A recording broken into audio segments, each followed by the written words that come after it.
Bonjour à tous et bienvenue dans cette nouvelle vidéo de présentation d'uniforme. Aujourd'hui, je vais vous présenter la tenue de tireur d'élite soviétique, une tenue librement inspirée de Vassili Zaïtsev, interprété par Jude Law, dans le film Stalingrad, Enemy at the Gates de Jean-Jacques Hano.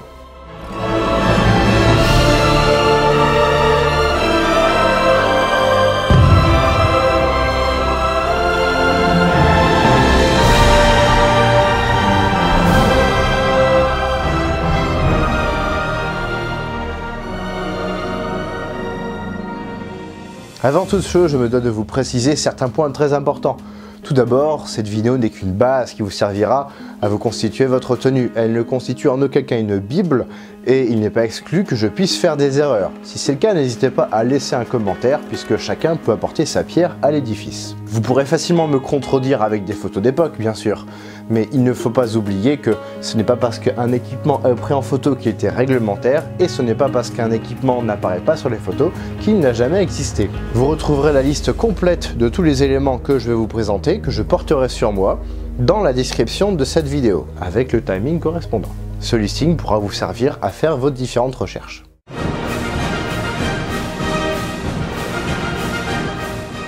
Vassili Zaïtsev est né en 1915 à Yeleniskoï dans l'Oural, dans une famille de paysans. Il est d'abord étudiant dans une école de construction, puis s'engage dans la marine soviétique en 1936. Affecté à la 280e division de fusiliers de Sibérie, il est sous-lieutenant lorsqu'il arrive à Stalingrad le 22 septembre 1942, contrairement à ce que peut laisser penser le film Stalingrad, qui fait traverser la Volga à une nouvelle recrue parmi bien d'autres jeunes appelés. C'est son propre commandant de régiment, le commandant Metelev, qui lui offre son premier fusil, un Mosin Nagant, qui lui servira à abattre 32 soldats. Ce n'est donc pas un commissaire politique du nom de Dalinov qui a offert son Mosin Nagant à Vassili. Mais le film Stalingrad semble symboliser ce cadeau du fusil ordinaire d'un officier à un subordonné, permettant au sous-lieutenant Zaïtsev de devenir extraordinaire. Il reçut ensuite le 10 novembre 1942 son Mosin Nagant en version sniper, ce qui lui permit d'abattre 193 ennemis, portant son total de tués à 225 durant la bataille de Stalingrad. Les carnets de guerre de Vassili Grossman font mention d'une histoire qui pourrait être vraie mais censurée par les soviétiques. Il est dit que Zaïtsev aurait été condamné à mort après avoir exécuté un pilote allemand éjecté, perdant de ce fait un potentiel informateur. Son talent et ses victoires lui ont cependant évité le peloton et il réintégra sa division. Mais Zaïtsev n'était pas le seul tireur d'élite sur le front. Il semblerait qu'un autre sniper soviétique, seulement connu sous le nom de Zhikan, tua 224 soldats entre juillet et novembre 1942. Mais il est certain que Zaïtsev forma environ 28 tireurs d'élite qui tuèrent plus de 3000 soldats. Parmi toutes ces victimes figurent 11 tireurs d'élite. L'un d'entre eux est illustré dans le film de Jean-Jacques Hano, mais il est impossible d'avoir la confirmation qu'un major Koenig, interprété par Ed Harris dans le film, ait réellement existé. Son adversaire, Vassili Zaïtsev, interprété par Jude Law, aurait réussi à repérer, puis tuer Koenig grâce au reflet de sa lunette.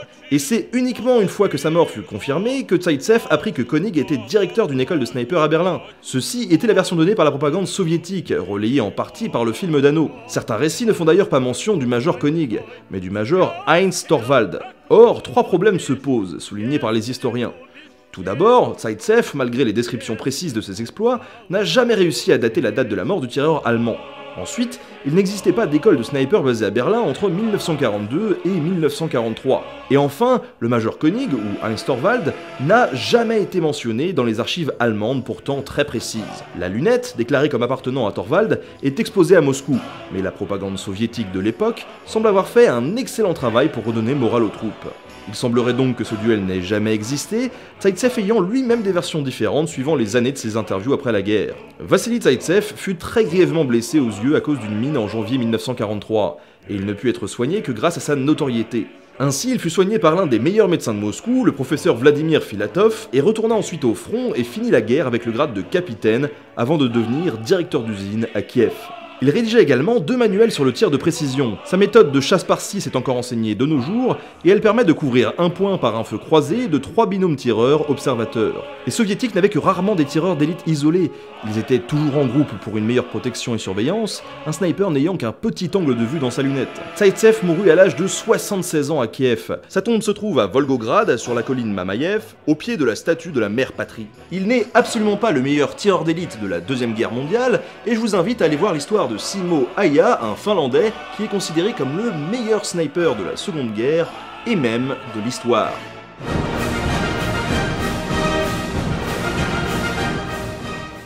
Les tireurs d'élite n'étaient pas habillés de façon conventionnelle. En effet, ils pouvaient éviter de porter tous les effets classiques car étaient des soldats dans des sections particulières, et toute utilisation de leur équipement était conditionnée par le camouflage sur le terrain. Exemple, certains tireurs ne mettaient pas de pattes de colle sur le terrain pour éviter d'être repérés. Parmi les tireurs d'élite soviétiques, on dénombra 2000 femmes, dont 500 regagnèrent leur foyer après la guerre.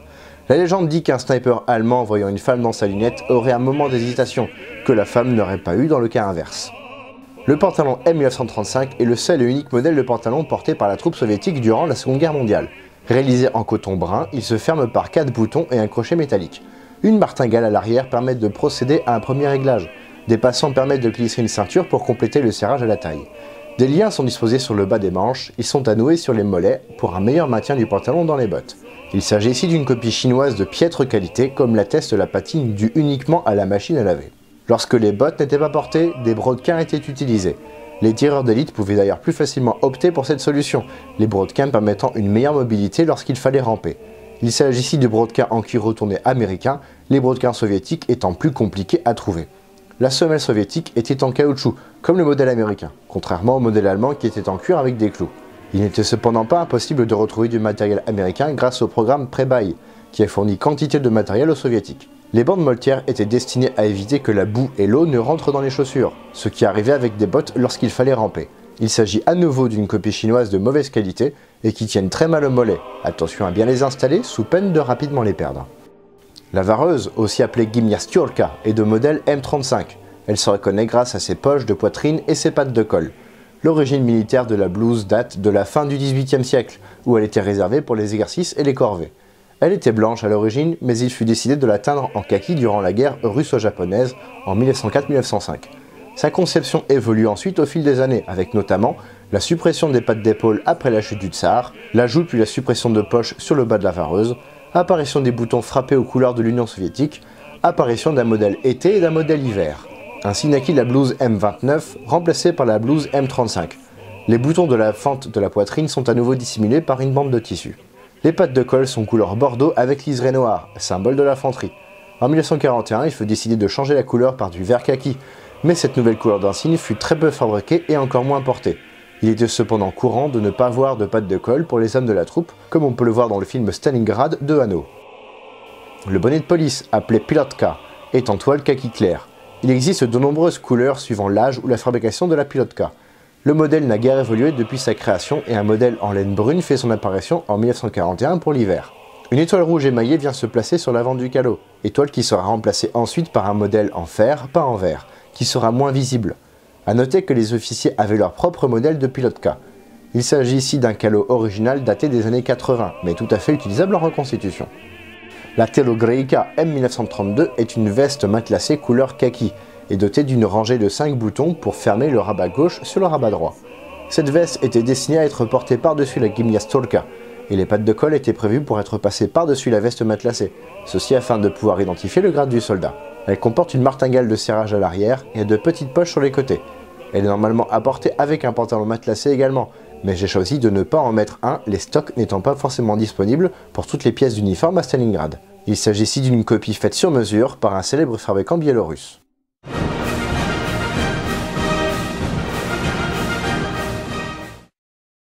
L'équipement porté par les tireurs d'élite ressemble beaucoup à celui porté par les hommes de la troupe, à ceci près qu'ils étaient plus légers, les snipers devant parfois se glisser dans des espaces très étroits et rester très discrets. Tous ces éléments n'étaient pas forcément indispensables, chacun est libre de porter ce qui lui convient. Une grenade défensive F1 est positionnée sur l'avant du brelage, pour être rapidement accessible pour faire par exemple une diversion. Le bidon en aluminium est contenu dans une housse couleur kaki, attachée au ceinturon par son système de verrouillage. Ouvrez la housse et vous pourrez sortir la gourde et la détacher du ceinturon. Le ceinturon est destiné à la troupe et est réalisé en cuir avec une boucle en acier. Ce modèle est plus couramment rencontré au début de la guerre, il a ensuite été remplacé par le modèle en toile et en cuir. La baïonnette de Mosin Nagant n'était normalement pas prévue pour les tireurs d'élite, qui étaient très rarement au combat au corps à corps. Mais notre tireur a choisi de la porter et de la ranger dans son fourreau en cuir pour améliorer sa précision au tir, les vibrations harmoniques améliorant les performances de la balle. Une pelle droite glissée dans une housse en toile et en cuir permettra au sniper de creuser des trous pour pouvoir s'y dissimuler. Notre tireur doit pouvoir alimenter son fusil Mosin Nagant en 7,62 par 54 R et dispose donc de cartouchiers en cuir, permettant de transporter 8 lames chargeurs de 5 cartouches, soit 40 cartouches. Il s'agit ici de munitions inertes pour la décoration uniquement. La Plashparadka est une demi-toile de tente qui était portée en bandoulière après l'avoir roulée de façon spécifique. Vous pourrez retrouver une vidéo expliquant le pliage dans la description de cette vidéo. Elle était également utilisée comme poncho avec une capuche qui peut recouvrir également le couvre-chef, que ce soit un calot, un casque ou une chapka ushanka. Sa forme carrée permet de créer des assemblages pour faire des tentes plus évoluées, mais il faudra fabriquer soi-même ces mâts, ceux-ci ne sont pas compris dans la dotation du soldat. Une fois assemblés avec une autre demi-toile, cela formera un tunnel. Une ouverture est pratiquée sur le côté droit pour y passer une main après que le poncho ait été noué au cou. Mais ce trou ne sera utilisé que si le sniper est immobile, car cela diminue fortement la mobilité de ce bras. Les œillets sont renforcés grâce à des pièces en cuir, assurant une bonne longévité des trous, contrairement aux copies de Zeltbahn allemandes qui ont des œillets en métal assez fragiles. Il s'agit ici d'une toile originale, il est encore possible d'en trouver assez facilement. Le casque SSH-40 a été distribué massivement à partir de 1942, pour remplacer le casque SSH-39. La seule différence avec la présente version était les rivets situés sur le bas du casque, alors qu'ils étaient sur le haut pour la version d'avant. Le casque SSH-40 contient 3 morceaux de mousse, placés dans des petites toiles cirées noires. Les modèles après-guerre auront 4 mousses, ce qui permet de les différencier du modèle seconde-guerre. Seulement 3 tailles de coque ont été créées, un lacet au fond du casque permettant d'ajuster la profondeur. Le casque SSH-40 a été fabriqué jusqu'en 1960, ce qui permet d'en trouver facilement en surplus. Le Mosin Nagant M9130 est un fusil militaire à canon rayé à répétition manuelle, avec un magasin de 5 cartouches, utilisé par l'Union soviétique durant la Seconde Guerre, puis après. Il s'agit d'une évolution du Mosin Nagant M1891, modifié en 1930, d'où l'appellation M9130. Les modifications se situent au niveau de la hausse, qui était aplatie et convertie en mètre, contrairement au modèle précédent qui était en archine.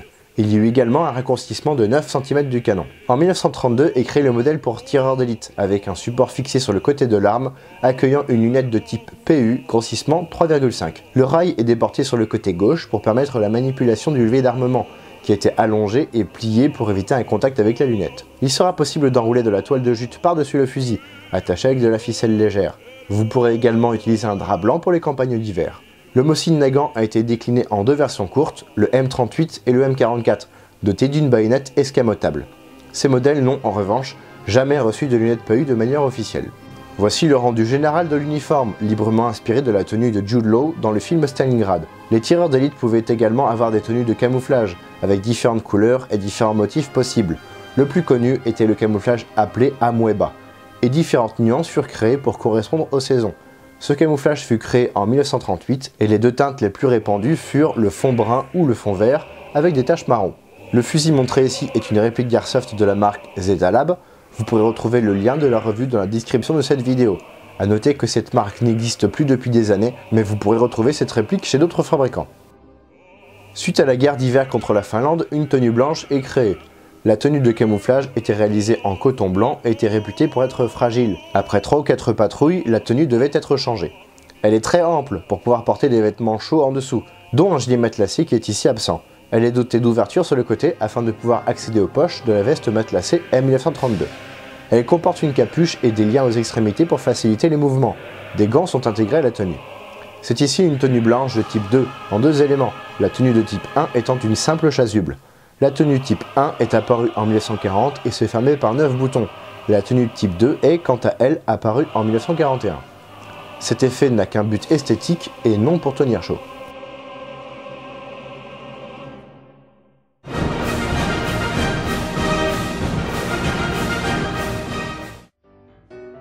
Le pantalon M1935, appelé Sharovari en russe, fut utilisé durant toute la Seconde Guerre mondiale. Il aura la même coupe, mais sa couleur peut varier en fonction de sa fabrication, de son utilisation et de son exposition au soleil.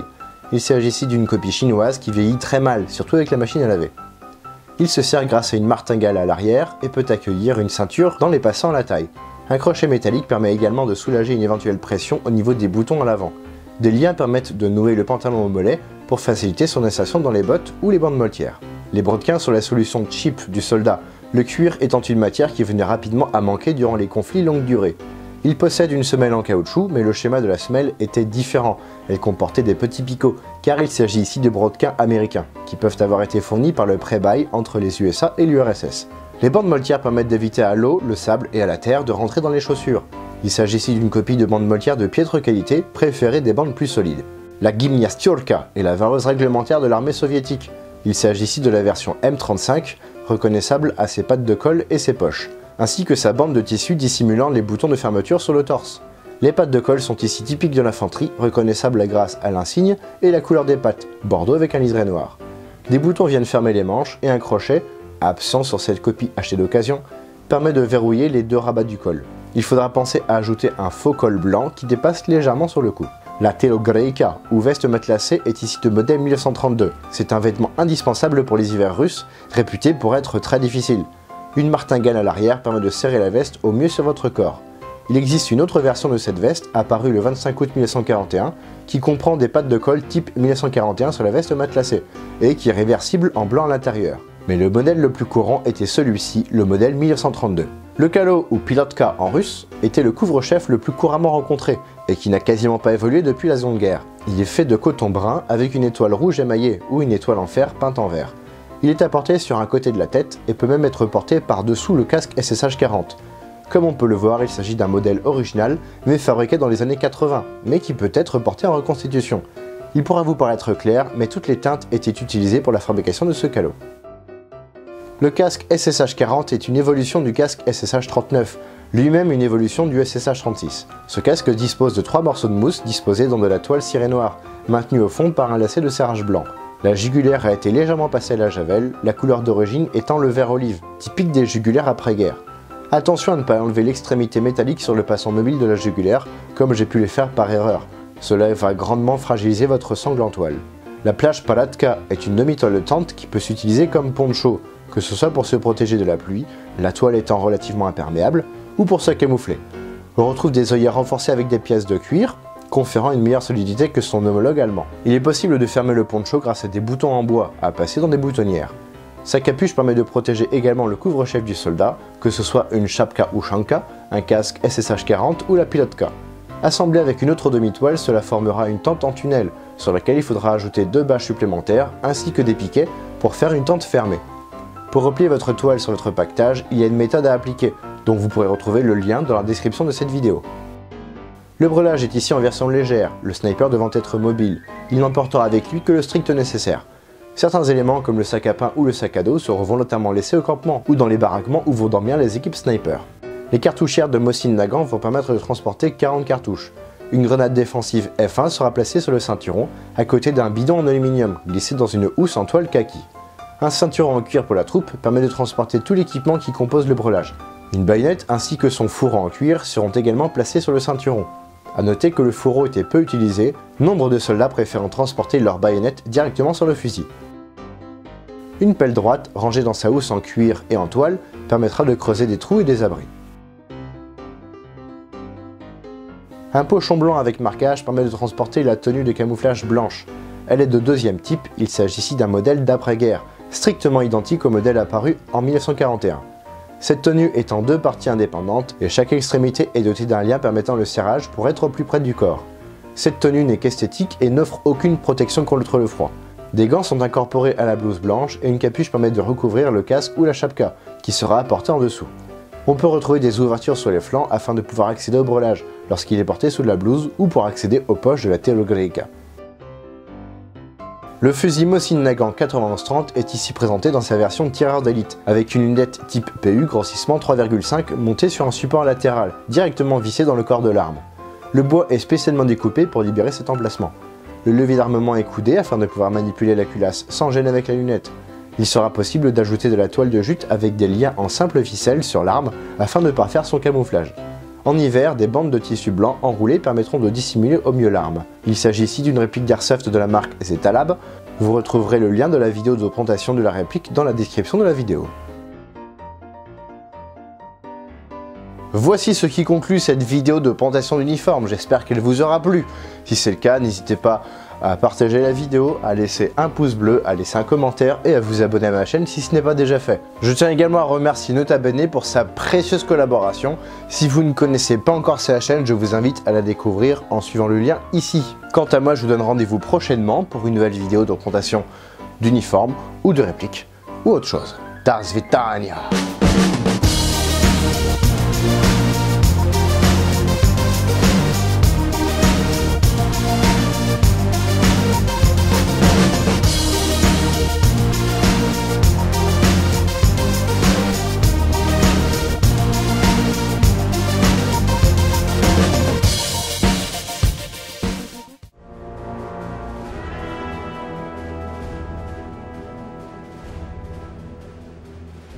Je suis une chaise.